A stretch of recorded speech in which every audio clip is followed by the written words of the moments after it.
Muy buenas noches, queridos hermanos, que Dios los bendiga. Bueno, siguiendo nuestro estudio de teología, como lo hacemos cada martes, en este día vamos a estar hablando sobre la gracia común, que es el capítulo 38.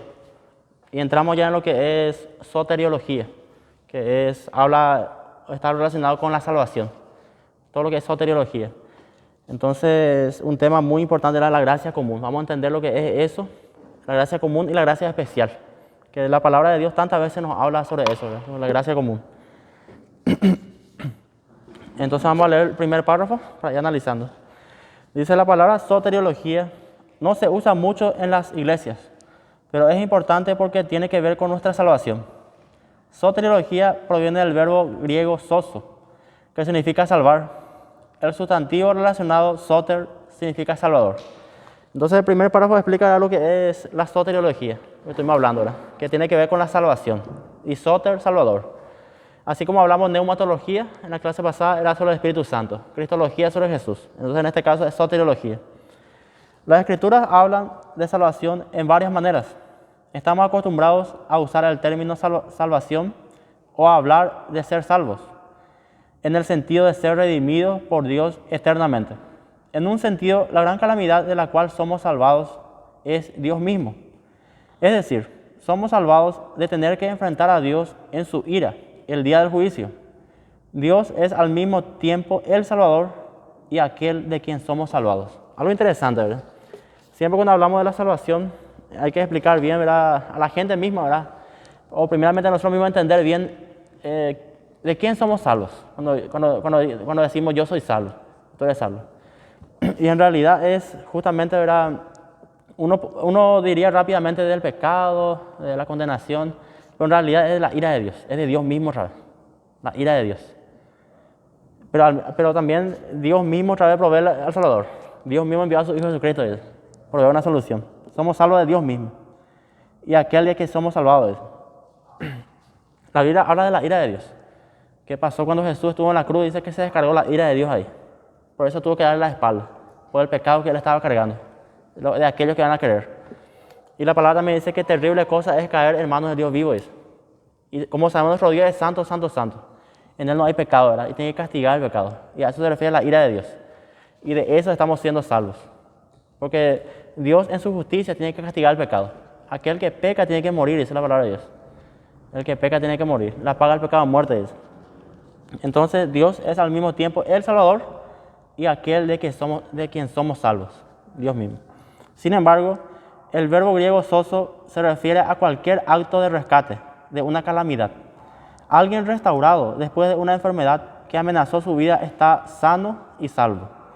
Alguien rescatado de ser capturado en batalla está a salvo. Cualquier rescate de situación de calamidad es un tipo de salvación. Entonces, para ampliar un poco mejor, también significa rescate de una calamidad, una salvación. Nos rescata de una calamidad. ¿Y qué es esta calamidad, verdad? Esta calamidad justamente es lo que estamos diciendo, la ira de Dios, la condenación, estar eternamente separado de Dios. Imagínense esa situación, ¿verdad? De eso nos está rescatando. Y pone el ejemplo, ¿verdad?, de alguien que después de una enfermedad que amenazó su vida está sano y salvo, decimos. Usamos mucho este término, está sano y salvo, decimos. Cuando alguien después de varios días, meses o años pasó una enfermedad grave y se sanó, está a salvo de esa terrible enfermedad, una calamidad. O alguien cuando está en batalla, ¿verdad? Y normalmente uno cuando está en batalla, los soldados, muy pocos son los que sobreviven. La mayoría mueren. Pero si este sobrevive, se le dice que está a salvo de una calamidad. La preocupación central entre los teólogos reformados que estudian la salvación es el concepto de gracia. G.C. Berkouwer observó que la esencia misma de la teología es la gracia. Desde el principio hasta el final la salvación es del Señor. Y no es algo que ganamos o merecemos. Se nos da libremente por la misericordia y amor de Dios. Entonces, estuvimos hablando para dar una introducción, para entrar ya a lo que es la gracia. Entonces, los teólogos reformados que más observan cuando estudian la salvación, es el concepto de gracia. Cuando se habla de salvación, hay que hablar también de gracia, primeramente. Por eso cuando damos introducción a lo que es soteriología, estamos primeramente hablando de la gracia. Esa es una puerta de entrada para hablar de la salvación, la gracia.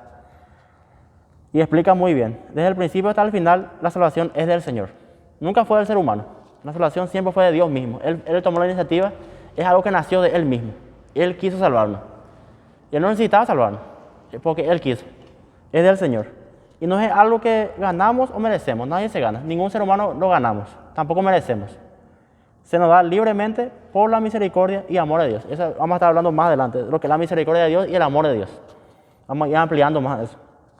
Entonces vamos a entrar ya en lo que es la definición de gracia. La gracia en sí, nuestro tema, la gracia común. Esta es una pequeña introducción nomás, donde estamos hablando de la salvación, todo eso. Ahora lo que es definición de gracia. Para empezar debemos distinguir entre gracia y justicia. La justicia es algo que se gana o se merece por nuestras obras. Entonces, para entender, primero hablamos de gracia y justicia. La justicia es algo que se gana o se merece por nuestra obra. Cuando Pablo escribe sobre el tema de la salvación, deja claro que si la salvación fuera por obras, no sería entonces por gracia. Pero ya que es por gracia, no es por obras. Así que la justicia se relaciona a una cierta medida de méritos. Parece un juego de palabras, lo que dice el apóstol Pablo. Pero explica algo muy interesante, ¿verdad? Nos explica muy bien, ¿verdad?, que la justicia es algo que se gana o se merece por nuestras obras. La justicia sí, por obras. Pero en este caso la gracia no es por obras, no es por mérito, dice.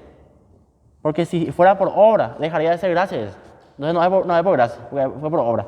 Eso es lo que explica el apóstol Pablo. Cuando dice que si la salvación fuera por obras, no sería entonces por gracia. Pero ya que es por gracia, no es por obra, dice. Es por gracia. Así que la justicia se relaciona con una cierta medida de méritos. En cambio, la gracia es inmerecida. Es decir, no es algo que se pueda ganar por medio de méritos. Más bien, la gracia es algo dado libremente por Dios. Él no está obligado ni necesita darla. El apóstol Pablo cita lo que Dios dijo a Moisés. Antes de entrar al versículo, ¿verdad? Ahí define ya lo que es la gracia. Nosotros siempre lo definimos como favor inmerecido. Eso es justamente la gracia, un favor inmerecido. No se merece eso. Y también acá, como dice, muy cierto. Él no está obligado, Dios no está obligado, ni necesita darla, porque Él quiere darla. Y el primer versículo que vamos a leer es Romanos 9:15. Como lo cita el apóstol Pablo, lo que dijo Moisés, ¿verdad? Cita otra vez lo que dijo Moisés en el Antiguo Testamento. El apóstol Pablo cita lo que Dios dijo a Moisés. Tendré misericordia de quien tenga misericordia, y me compadeceré de quien me compadezca. Romanos 9:15. La gracia siempre es una prerrogativa divina, nunca un requisito. Algo interesante, ¿verdad?, que le dijo a Moisés. Tendré misericordia de quien tenga misericordia. Y uno se pregunta, ¿de quién Dios tiene misericordia? Solamente Dios sabe de quién va a tener misericordia. Por eso dice, de quien tenga misericordia. Y me compadeceré de quien me compadezca, dice. O sea, está en las manos de Dios. Él decide. Uno puede querer cuestionar eso diciendo, entonces, ¿cómo vamos a ver a quién Dios le va a dar misericordia? ¿De quién se va a compadecer? Solamente Dios sabe. En su soberanía, Él sabe de quién se va a compadecer. Romanos 9:15. Y muy interesante, ¿verdad?, lo que dice Romanos, hablando del concepto justamente de eso. Un versículo antes hablaba de la justicia. En ese Romanos 9:15, lo que leímos recién. Decía un versículo antes. Romanos 9:14. Romanos 9:14. ¿Qué pues diremos? ¿Que hay justicia en Dios? En ninguna manera dice. Que hay injusticia en Dios, dice. En ninguna manera. Dios al elegir de quién va a tener misericordia, no es porque Dios sea injusto. Al contrario, es justo. Porque si Él fuera justo, a todos nos va a castigar. No va a tener misericordia de nadie. Si Él fuera justo. Entonces no hay ninguna injusticia en Él. Es algo que Él mismo opta. Él mismo elige de quién va a tener misericordia. Y por eso dice acá, responde al apóstol Pablo. Él hace una pregunta, ¿verdad? ¿Qué pues diremos? ¿Que hay injusticia en Dios? Y enseguida responde, en ninguna manera. Y este término en el griego significa un no tajante. Un no tajante es una negativa en su máxima expresión. Cuando dice en ninguna manera. Dios no es injusto. Él siempre va a ser justo. Un Dios de justicia. Y en su justicia mismo Dios otra vez opta por elegir de quién va a tener misericordia. De quién se va a compadecer.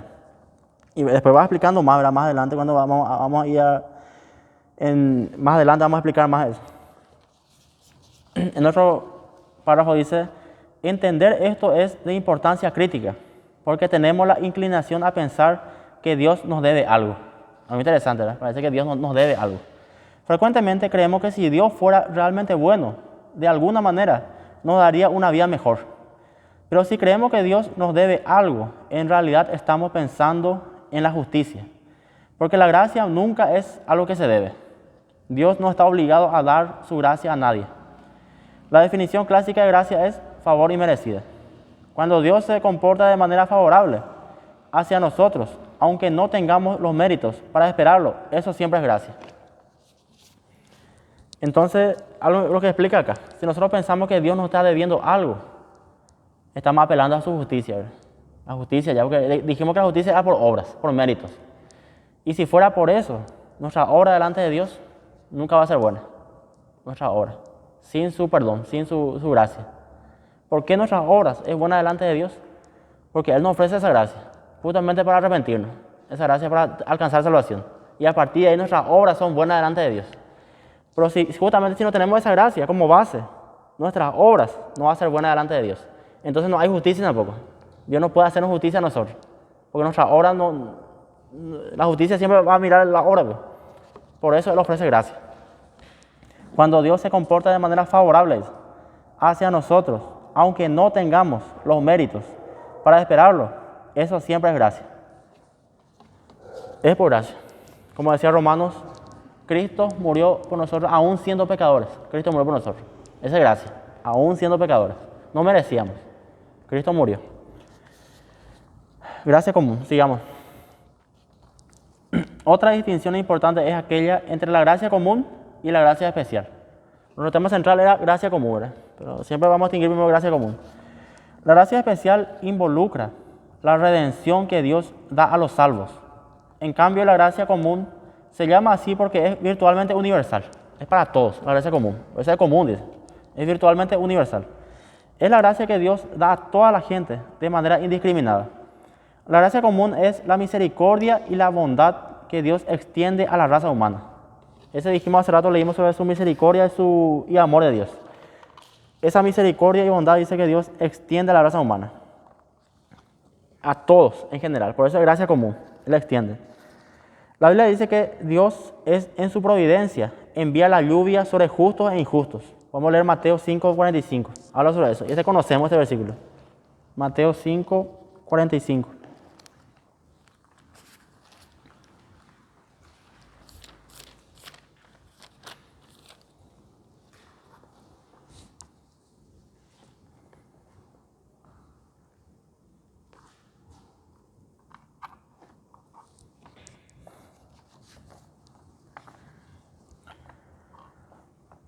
Mateo 5:45. Para que seáis hijos de vuestro Padre que está en los cielos, que hace salir su sol sobre malos y buenos, y que hace llover sobre justos e injustos. En el contexto está hablando del amor hacia los enemigos. Está hablando a los hijos de Dios, que tienen que tener amor hacia sus enemigos. Para que seamos hijos de Dios, dice. Está explicando, ¿verdad?, que esas cosas externas, como en este caso, como dice acá, el sol, habla del sol. Para todos, y la lluvia. Es algo, la creación de Dios, ¿verdad?, que es para todos, para la raza humana. Extiende, ahí demuestra Él su gracia común, para todos los seres humanos. Este es un ejemplo de gracia común.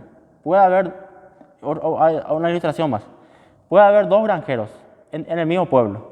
Uno devoto y comprometido con las cosas de Dios, y el otro tan pagano como solo él puede serlo. Ambos necesitan la lluvia para sus cosechas. Y Dios en su bondad riega la tierra para que ambos se beneficien de la lluvia. Ninguno de esos granjeros merece que la lluvia nutra sus cosechas, pero la lluvia de Dios cae sobre ambos, no solo sobre el creyente. Una ilustración, ¿verdad? Como decíamos, hablando de la lluvia, ¿verdad? Que también Dios bendice a los agricultores, dice, sea creyente o no creyente, va a caer la lluvia sobre todos, en general. Su cosecha va a producir. La gracia común se extiende en muchos otros temas, además de la lluvia. La gente que no cultiva su comunión con Dios disfruta de muchos de sus favores. Las mejoras que ocurren con el tiempo en las condiciones de vida, calidad de vida, mejor salud, más seguridad, son rasgos del progreso de la gracia de Dios a lo largo de la historia. Por supuesto, No todos disfrutan la misma calidad de vida. Y ciertamente la calidad de vida en algunos países ricos es mejor que en otras partes del mundo. Sin embargo, aún en esas áreas, las expectativas y la calidad de vida van siendo cada vez significativamente mejores que los que fueron hace siglos. La vida se ha hecho más fácil. Hablando así, como dice acá el ejemplo, hablando en sentido, analizando lo que pasa en el mundo, según la historia. Hay muchos países que son ricos realmente, muy ricos, a lo que nosotros llamamos primer mundo. Países que progresan, hay mucha tecnología. Países asiáticos están, europeos, americanos, africanos, de Oceanía, que se están levantando. Hay mejor calidad de vida, se mejoró la salud en muchos aspectos. Es por la gracia de Dios que hubo más descubrimiento hoy día. Se está aprovechando más los recursos, hay más tecnología. Y hoy día sí que estamos en la era tecnología, de la información. Por eso dice la vida se ha hecho más fácil, en ese sentido. Dios extiende su gracia. Mucha gente atribuye estas mejoras simplemente a la ciencia o a la educación. Pero debemos también incluir la influencia de la iglesia cristiana en los últimos 2000 años. La comunidad cristiana comenzó los orfanatos, los hospitales y las escuelas. Incluso de muchas maneras el desarrollo de la ciencia fue dirigido por cristianos. Los creyentes han tomado en serio la responsabilidad y el encargo dado por Dios de ser buenos mayordomos del planeta. Si graficamos la historia de la influencia de la iglesia en muchas esferas diferentes, vemos que la calidad general de vida sobre la tierra se ha mejorado mucho por la influencia del cristianismo, contrario a lo que dicen quienes critican el impacto de la religión en el mundo. Especialmente los ateos que quieren refutar y dicen que, supuestamente dicen que los cristianos no han contribuido en nada. Que la religión lo que ha hecho es estancar, o lo que ha hecho es confundir más a la gente. Inclusive no sé quién decía que era el opio de la gente, esa, la religión. Un pensador, el opio, tipo una droga de la gente, la religión. Pues, sin embargo, vemos tras la historia que grandes científicos eran cristianos, tenían principios cristianos. Creo que Isaac Newton, uno de ellos, Johannes Kepler, creo que se pronuncia así, un científico alemán. Galileo Galilei, muchísimos los grandes, Albert Einstein, que han contribuido hasta hoy día en lo que es la parte de la ciencia, eran cristianos, tenían base cristiana. Lo que han descubierto los vientos, los meteorólogos, se avanzaban en eso, esos descubrimientos. Y ha influido mucho, en realidad ha influido mucho y eran cristianos. Entonces, podemos tener un fuerte argumento contra el que quiera refutarnos esa parte, trayendo eso, lo que se ha logrado hasta hoy día. Los descubrimientos, la ciencia, la educación, también la educación, ¿verdad? Y como dice la educación, justamente los cristianos fueron los que empezaron los orfanatos, hospitales y las escuelas. Han contribuido. Entonces, vemos ahora que sí, el cristianismo ha contribuido mucho en la historia de la humanidad, ha influido mucho. Gracias a eso, hoy sabemos lo que sabemos también, los grandes intelectuales que Dios usó su vida, su talento. Y han hecho, como dice acá, han entendido que son mayordomos de lo que Dios nos da. En realidad, todo lo que Dios nos da es para saber administrarlo. Supieron administrar la naturaleza, supieron estudiar la naturaleza, entender lo que está pasando y descubrieron grandes inventos que hasta hoy día utilizamos. Creo que uno de ellos también es Blaise Pascal, un matemático francés que descubrió la calculadora. Era un matemático, un genio. Era cristiano también, creía en Dios. Y había muchos que descubrieron hasta hoy día utilizamos eso. Que han aportado a la ciencia, a la educación, al arte, a todo lo que hoy día estamos usando. Se nos llama a ser imitadores de Dios, que es lo que significa ser hechos a imagen de Él. Así que si Dios está preocupado por el bienestar general de la raza humana, los cristianos también somos llamados a preocuparnos por el bienestar general de la raza humana. De hecho, Jesús dice que si nuestro prójimo, incluso nuestro enemigo, tiene falta de ropa, debemos vestirlo. Si tiene hambre, debemos alimentarlo. Si tiene sed, debemos darle de beber. Si está en prisión, debemos visitarlo. Si está enfermo, debemos ministrar a sus necesidades. Está en Mateo 25, 34. Un poquito más adelante de lo que estuvimos leyendo. Mateo capítulo 25.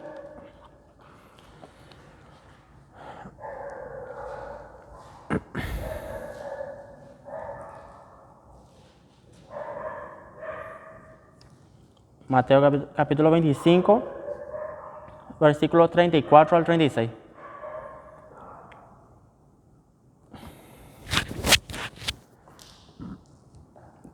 Dice la palabra, entonces el rey dirá a los de su derecha, venid, benditos de mi Padre, heredad el reino preparado para vosotros desde la fundación del mundo, porque tuve hambre y me disteis de comer, tuve sed y me disteis de beber, fui forastero y me recogisteis, estuve desnudo y me cubristeis, enfermo y me visitasteis, en la cárcel y vinisteis a mí.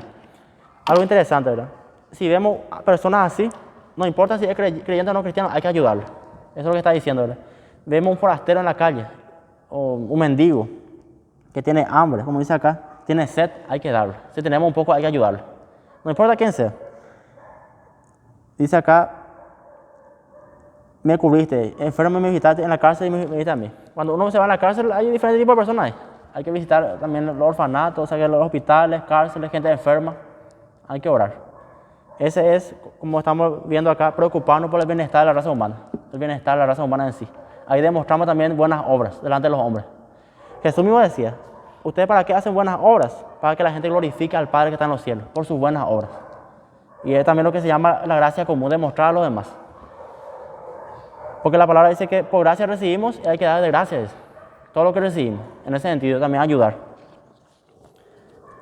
La parábola del buen samaritano también muy conocida. Lucas 10:25, indica la prioridad de Jesús, que la iglesia debe estar ocupada, no solo en el terreno de la gracia especial, la evangelización, sino también en el bienestar general de la raza humana. En otro lugar, Santiago nos dice que la esencia de la religión verdadera es cuidar a los huérfanos y a las viudas. Santiago 1:27. Ahí explica Santiago ahora lo que es la religión verdadera. ¿Qué es la religión verdadera realmente? Se va a poner en práctica. Santiago 1:27.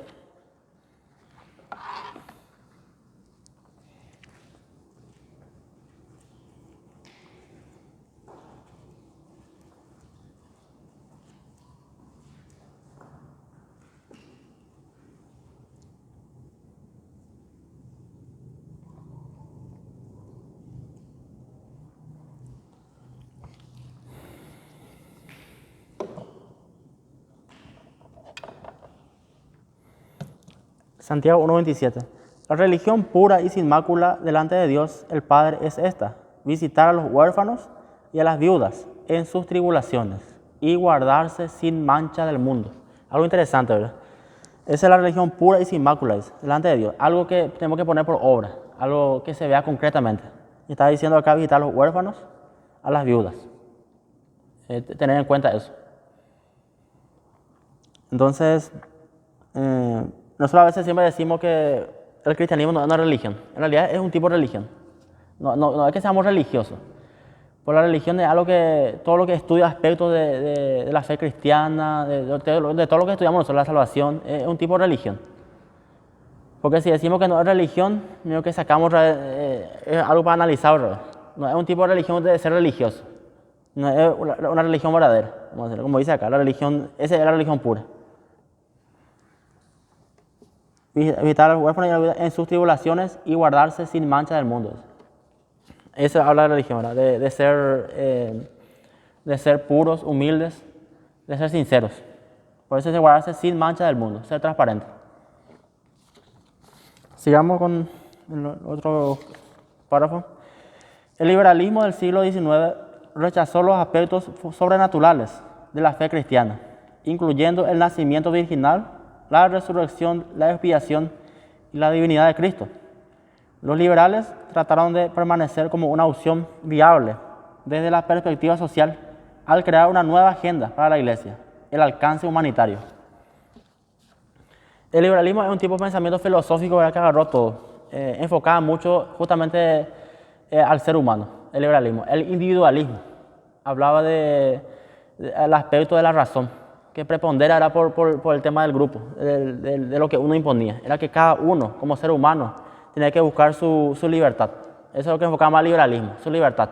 Libertad en todas las áreas, emocional, libertad espiritual. Y ellos enfocaban mucho que el ser humano podía hacer eso. Siendo individuales, siendo éticos, ellos decían morales, ellos podían influir en los demás. Por eso decía, al crear una nueva agenda para la Iglesia, el alcance humanitario. en el caso humanitario, ¿verdad? Que el liberalismo enseñaba que el ser humano tenía que buscar su potencial, su capacidad y influir en los demás para ser más humano, decían. Comenzaron a poner énfasis en la agenda social, a expensas de la evangelización. La agenda social decíamos que es la gracia común, la agenda social, la ayuda humanitaria, las obras. Y la evangelización es la gracia especial, evangelizar. Pues ellos ponían más énfasis en las obras, ponían más énfasis en la ayuda humanitaria. Entre comillas parecía muy bueno, ayudar, como siempre hablamos nosotros. Uno parece que ayuda mucho, da alimento a los pobres, parece muy humanitario, parece muy de aplaudir, admirable. Pero deja de lado la evangelización. Ellos ayudan. Pues nosotros como cristianos, ¿qué hacemos nosotros? También hacemos eso. Pero ¿qué hacemos cuando estamos ayudando? Llamamos una palabra, llamamos un versículo y oramos. Siempre va de la mano eso. La gracia común con la gracia especial. Tiene que ir de la mano. Entendemos que hay gracia común en ese sentido para el ser humano, que cualquiera puede ayudar, sí, porque tiene gracia común. Pero no todos tienen gracia especial. Y entonces el liberalismo ponía mucho énfasis en las obras sociales, en la agenda social, la parte humanitaria. La Amnistía Internacional, que quiere rescatar la ballena para que no se le mate más allá en el norte, en la Antártida. Ayuda a animales, ayuda a personas de escasos recursos, la ONU, todo eso. Los cristianos no liberales tuvieron que redoblar sus esfuerzos en la evangelización para compensar el repudio a lo sobrenatural del ala liberal. Como resultado, los evangélicos comenzaron a creer que la preocupación social es exclusivamente un asunto liberal y se enfocaron exclusivamente en la predicación de la salvación personal, algo otra vez extremo. Como todo ese resultado dice que los cristianos en nuestro tiempo pensaron que ese era del mundo, el ayudar, porque ellos se enfocaron mucho en la parte humanitaria y se enfocaron mucho solamente en la prédica. ¿Está bien? Parece algo bueno, la predicación de la salvación personal. Bueno, hay que quitar de la mano eso, siempre va de la mano. Como vimos recién en la historia, ahora vemos que grandes cristianos construyeron orfanatos, hospitales, escuelas, que tenían ya a sus niños en orfanato, sea comedor o algo, y ahí ¿qué hacían? Le ofrecían comida, pero le predicaba también, les ayudaba a ellos, le daba para desayunar, oraba con ellos, les enseñaba a agradecerle a Dios, a conocerle a Dios. Y usaban esas dos cosas de la mano, esa ayuda social y también la parte de la evangelización. Es lo que nosotros hacíamos antes como iglesia los sábados. Había mangales, hacíamos comedor. Le dábamos de comer a los niños y ahí había escuela dominical. Se les enseñaba la palabra de Dios, algún mensaje, pues se les daba de comer. Y también hacemos eso en la escuela dominical hoy día. Hacemos también eso con los niños. Le damos dulce, le damos torta, chocolate y últimamente sí que se le da a desayunar antes de empezar la escuela dominical. Gracias a la iniciativa del hermano Richard con su esposa, ¿verdad? Que trajeron desayuno temprano, traían ellos, antes de empezar la pandemia. Le damos algo de comer. Esa es obra social. Tiene que ir de la mano siempre con la evangelización. Entonces estamos otra vez ahí utilizando lo que es la gracia común, que es común a todos, y la gracia especial que tenemos nosotros. Usamos juntos. Los dos lados estaban equivocados. En el sentido de que uno muy extremista, todo obra social nomás y el otro toda evangelización nomás. No usaban juntos. La iglesia es llamada no solamente a ministrar la gracia especial, sino también al ministerio de la gracia común. Como cristianos debemos preocuparnos por la pobreza y el hambre. Debemos buscar formas de suplir las necesidades básicas de la vida, además de la evangelización. Como decía Santiago, ¿verdad? Si yo le digo a mi hermano, andate tranquilo en tu casa, y no le doy una manta, no me sirve de nada. Tengo que darle algo si puedo. Algo para comer por lo menos. Alguien que estoy viendo ahora que tiene hambre. Tengo que alimentarlo. Por eso decía Santiago, poner en práctica, visitar a los huérfanos, a las viudas. Y nosotros como congregación tenemos huérfanos acá, ¿verdad? ¿Sí o no? ¿Tenemos huérfanos en la iglesia? ¿Alguien huérfano? Tenemos ahora. Y tenemos que hacerle sentir siempre, tratarle de una manera más especial ahora. Porque no tiene la culpa. Y más especial que tratarle a esa persona. Hay que amarle en el amor de Cristo y demostrar eso. Una palabra de aliento, orar con él, alentarle, invitarle, visitarle.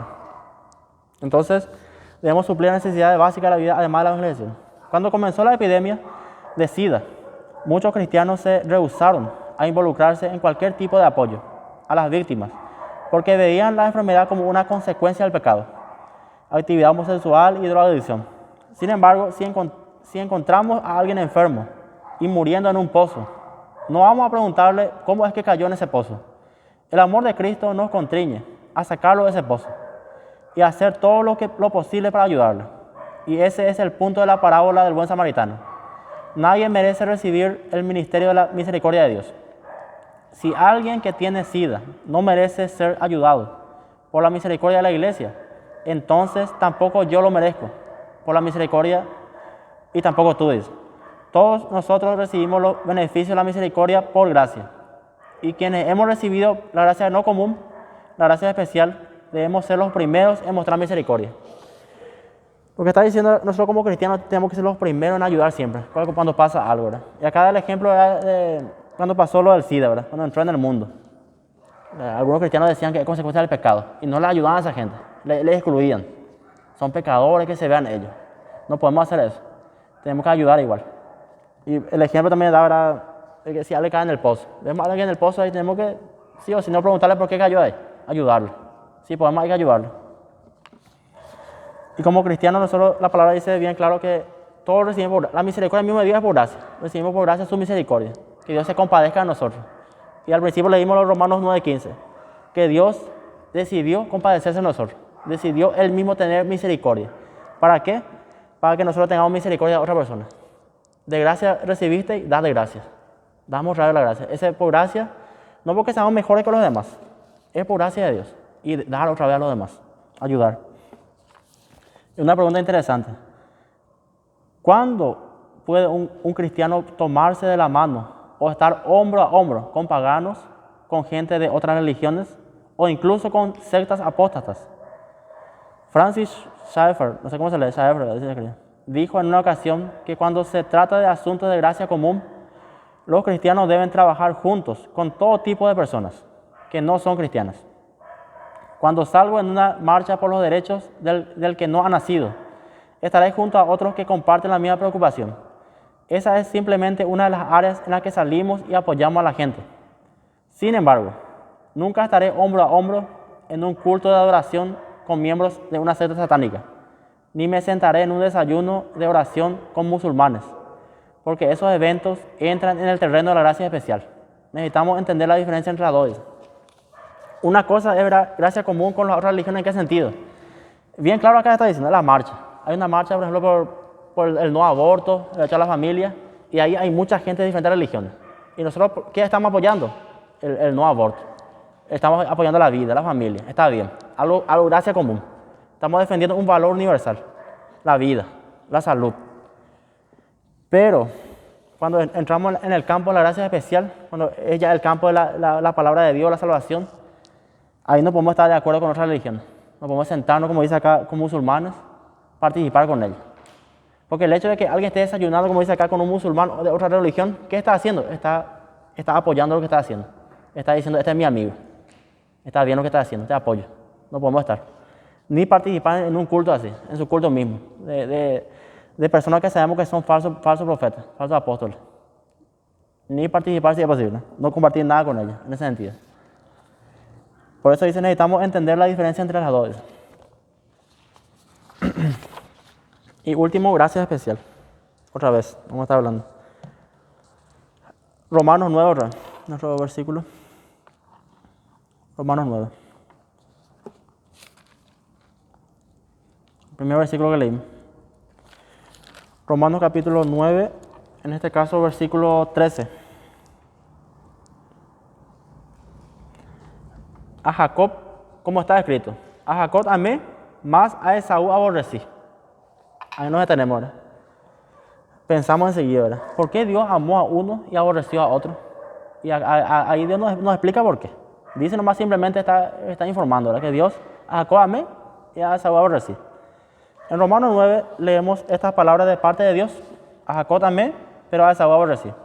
Entonces, otra pregunta importante, ¿verdad? ¿Dónde queda nuestra idea de que Dios ama a todos incondicionalmente? Dios no ama a todos incondicionalmente. Debemos hacer la distinción entre el amor benevolente de Dios y su amor complaciente, dependiendo de dónde se origina el amor. Algo interesante. Acá lo puse justamente, amor benevolente, amor complaciente. Siempre hemos escuchado esto, ¿verdad? Cuando en prédicas o en alguna enseñanza, que Dios ama a todos incondicionalmente. Y cuando decimos todo, uno piensa en toda la raza humana, que a todos nos habla incondicionalmente. Entonces, si pensamos así, acá está diciendo a Jacob te aborrecís, no le amas a Jacob. No, hay amor ahí, no le demuestra amor. Ahí bien claro en este versículo que nos dice que Dios no ama a todos incondicionalmente. Esto es uno de los pocos ejemplos que nos da Dios. Pero había muchos otros, como por ejemplo el faraón. Dios mismo se encargó que su corazón se manteniera duro, que no se arrepintiera, porque Dios no tenía ese amor por él. No le amaba incondicionalmente. Y también si empezamos a predicar así, que Dios ama a todos incondicionalmente, el pecador se va a acercar así y no se va a arrepentir. Y va a decir, Dios me ámalo, yo soy pecador, yo soy débil. Dios sabe lo que soy débil, que no puedo dejar este pecado, no voy a dejar. Y me voy a acomodar nomás. Sí, total, Dios me ámalo incondicionalmente. Va a pensar siempre así el pecador. Porque dice la palabra que Dios también está airado con el impío, dice. Con el pecado y el pecador. Entonces, ¿de dónde salió esta palabra? ¿Quién dijo esta frase? Se dice que dijo Mahatma Gandhi, un líder hindú, pacifista. Él fue el que dijo eso. ¿Y él qué era? Era pagano, a pesar de que su ejemplo en cuanto era pacífico. Su lucha fue pacífica en su pueblo, era para la liberación. No usó la violencia en realidad, pero ese no era cristiano tampoco. Era de otra religión, ¿verdad? Pero él dijo así, que Dios ama a todos. Entonces los cristianos empezaron a adoptar esa frase, empezaron a meter en la iglesia. Algo humanitario, algo del humanismo. Por eso dice, debemos hacer la distinción entre el amor benevolente de Dios y su amor complaciente, dependiendo de dónde se origina el amor. Bueno, vamos primero a definir lo que es el amor benevolente. El amor benevolente de Dios tiene que ver con su preocupación general por el bienestar de todos los seres humanos. Es igual a la gracia común, el amor benevolente, preocupación por todos los seres humanos. En este sentido, se puede decir con verdad que Dios ama a todos, en ese sentido, y que es benevolente para con todos. En ese sentido nomás, benevolente. En el sentido de que, como leímos recién, hace salir el sol sobre el justo e injusto, la lluvia y el sol. El amor complaciente de Dios es diferente. Cuando la gente hoy en día llama complaciente a alguien, a veces se refiere a algo distinto a lo que los teólogos quieren decir cuando hablan del amor complaciente de Dios. Los teólogos hablan de complacencia en el sentido de satisfacción o deleite.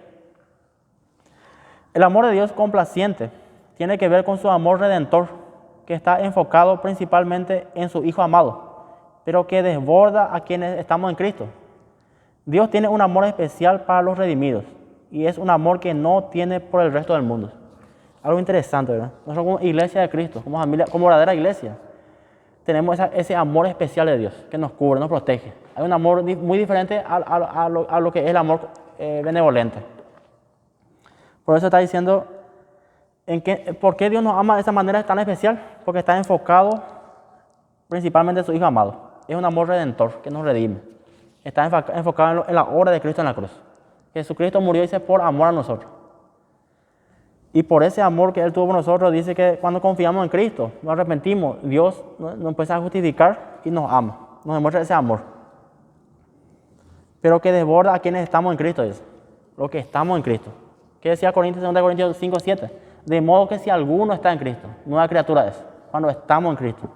Cuando realmente permanecemos en su palabra, hay frutos dignos de arrepentimiento. Cuando realmente amamos a Dios, amamos a Cristo, amamos a la iglesia, ese amor de Dios, podemos estar seguros que Dios nos ama. Que somos hijos amados, dice también San Juan. Somos hijos amados. ¿Y a qué se refiere este tipo de amor? Amor complaciente. Cuando Jesús se bautizaba en el río Jordán, se oyó una voz en el cielo, dice que decía, este es mi hijo amado, en él tengo complacencia. Dice. ¿Se acuerdan de esa palabra de Dios a Jesús? Y Juan el Bautista escuchó eso. Este es mi hijo amado, en él tengo complacencia. Dice. Ese es el amor complaciente. Es un amor especial, un amor íntimo, que solamente tenemos el privilegio de ser los hijos de Dios. Tenemos ese amor íntimo de Dios, el verdadero amor. Dios tiene un amor especial por los redimidos, por los que somos regenerados, rescatados. Y es un amor que no tiene por el resto del mundo, solamente por su Hijo. Ese amor especial. Por eso no podemos decir que Dios ama a todos incondicionalmente. ¿Qué es lo que Dios siempre pide en su palabra? El impío deje de pecar, deje su pecado, apártese de eso, arrepiéntase. Primer mensaje de Jesús, arrepentidos. Juan el Bautista, arrepiéntanse. Los discípulos, arrepiéntanse y conviértanse.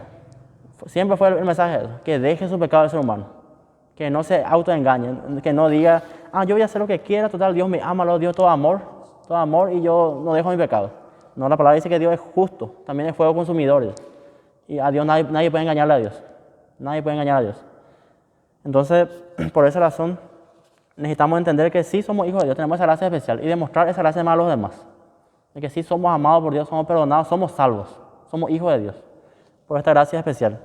Y la gracia común es para todos los seres humanos. Y nosotros, la diferencia nomás, nosotros que tenemos también la gracia especial nosotros. Los demás no todos tienen gracia especial. Pues nosotros usamos con la gracia común para ayudar a los demás, demostramos eso, las obras sociales, las buenas obras. Y eso a Dios le agrada. Dios dice que cuando su hijo, su verdadero hijo, hace una buena obra, Dios se complace, Dios se alegra, porque está haciendo con un corazón correcto. Su corazón ha sido regenerado y hace con buena intención. Pero aquella persona que utiliza la gracia común, no tiene gracia especial y hace buenas obras, para Dios es repugnante eso, porque está haciendo con un corazón no arrepentido, un corazón sucio, con pecado, para mostrarse nomás a los demás. Está haciendo buenas obras. Eso Dios no acepta eso. Pero sí acepta nuestras buenas obras como hijos. Y tenemos que hacer buenas obras. Por su gracia. Amén. Amén, hermanos. Entonces que Dios los bendiga. Eso entonces es lo que estuvimos hablando esta noche. La gracia común. Amén.